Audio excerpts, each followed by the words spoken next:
Hi, this is Dido and you're watching Made in Music. Nothing lasts for me if I don't believe in love. So 5 years have passed since your last album, Life for Rent, and so with the new one is a safe trip home. We just want to know if there is something new, interesting in your sound in general. Yeah, I mean, I hope that I've done something new because, you know, as an artist, that's what I'm always trying to do is you know, push myself and push the music I make. And, you know, I think I will never know what people hear when they listen to what I do, but I was definitely intending to. I wanted to make a record that referenced more. I'd been touring for a few years before I made the record, and I wanted to do something that was more live and try and recreate what I love about electronic music, but using all live instruments. And so if I wanted, you know, usually where I would have sampled a drum loop, I would go to the source and actually get the drummers in that we would have sampled, or you know, if I wanted a string sound, I get an orchestra, or you know, bells, or what, you know, whatever. So I definitely sort of made an effort to change the sound and push myself a bit through it.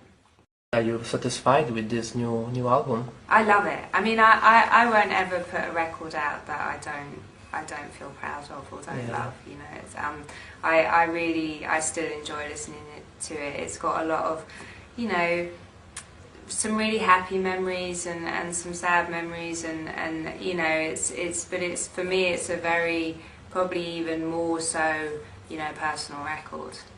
So maybe it's just also it's the best record, can be the best record from you.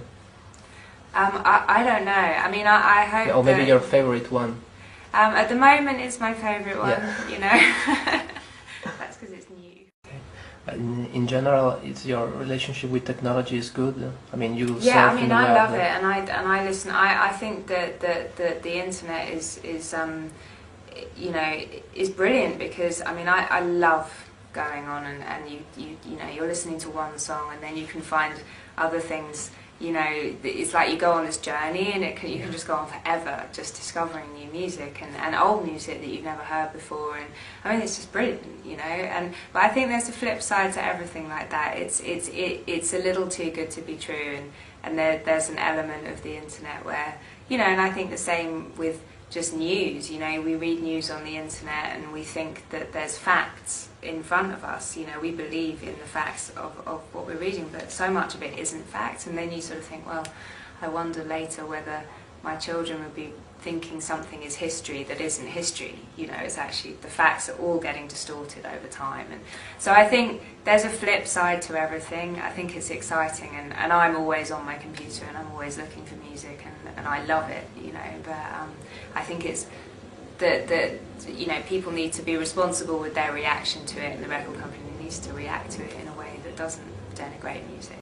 Are you interested also in what people write about you on the net, reviews and articles about your music, or you just don't care? I go on, I go and answer questions on my website and do that, and we sort of made these films for another website, and I love building up, you know, more and more sort of creative moments on the internet, because I think it's such a great place to do things that are a little bit more, you know, just experiment, and you can just try something and see what happens, and so I love, you know, that we can have such direct contact with people that actually listen to your music, you know, because previous to that you would have contact at a gig or contact through the press, which isn't really, you know, it's not as direct as actually answering a question from someone who's listened to your music for 10 years and has a, you know, a cool question. Do you follow your, for example, your MySpace page personally?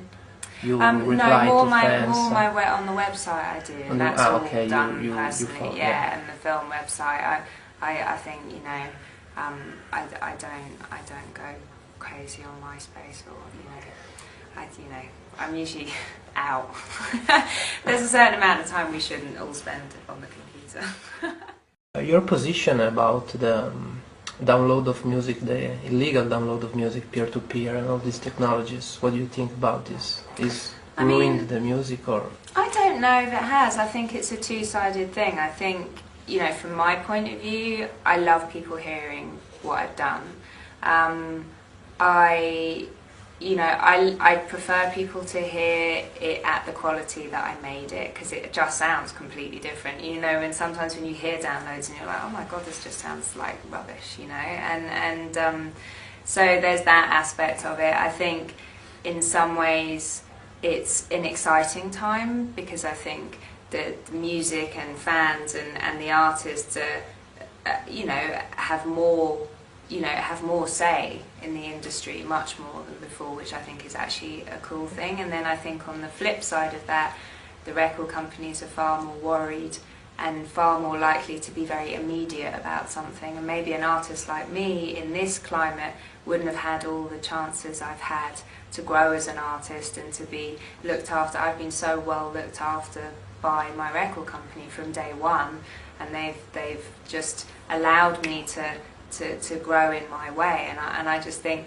in this climate, I wonder whether that would be the same, because they're worried, things need to be more instant and more immediate.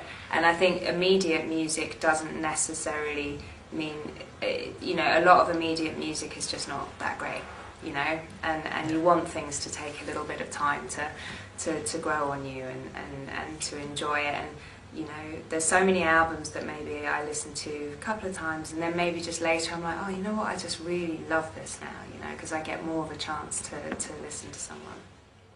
Okay. And so I imagine that you will start another world tour now, and are you planning also to come in Italy? Oh, I'll definitely, when I'm on tour, I will definitely be in Italy. I tend to pick places to tour that I like the food and the place, and which is why last time I was on tour, I think I spent most of it in Italy, actually. Okay. But do you love Italy? Do you like? Absolutely love Italy. I mean, it's my favourite place to come. Really? Yeah, I just absolutely love it. And now in music, is there some artist that you appreciate in a particular way? Yeah, loads actually. I love Citizen Cope is one of them, who I got to sing with on my record, and I'm a huge fan of his voice. And Sia, I love her voice. And I mean, there's so many people I love, and you know, there's just so many great voices out there, and people just sort of, you know, more and more so. Just I love hearing, you know, people just doing their own thing and in a sort of lo-fi way, and it's just pretty simple. And do you also know some artists from Italy that you like? I don't really know many Italian artists. I mean, I probably do, and I don't know that they're Italian. Someone asked me this before, and I was completely stuck, you know. Okay, a more general question. So, about the image of the artist now, because in the music business now, image is so important, and sometimes it always is also more important than the music. What do you think about this? I don't know if that's true. I think people still just listen to things and don't worry too much about what stuff looks like. I mean, I think, you know, for me, I just am what I am, and I make music, and I wouldn't even know how to begin to change the way I am in some way, you know.